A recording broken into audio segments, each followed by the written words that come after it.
Grab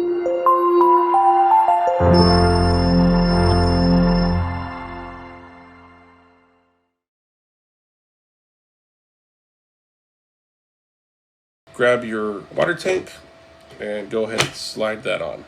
Another tip too that you can do with the water tank, instead of taking it all the way off, and a lot of people, what they do is they'll take it off, undo it, they get their water, fill it, put this back on, and then it's swishing around in there.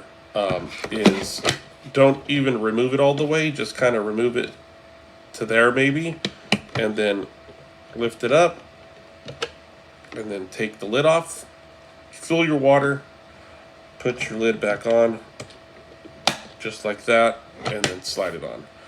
Because what happens is that if you fill the water to the line, to the maximum line, and you slam it shut, a lot of times what happens is the water is going to move around in there.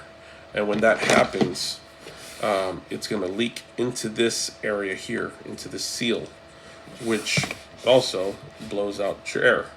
So what happens there is that if that does happen and you think that some water might have gotten in there, just turn the machine on, let it run for about 10 to 15 minutes, let it blow all that water, those water droplets out.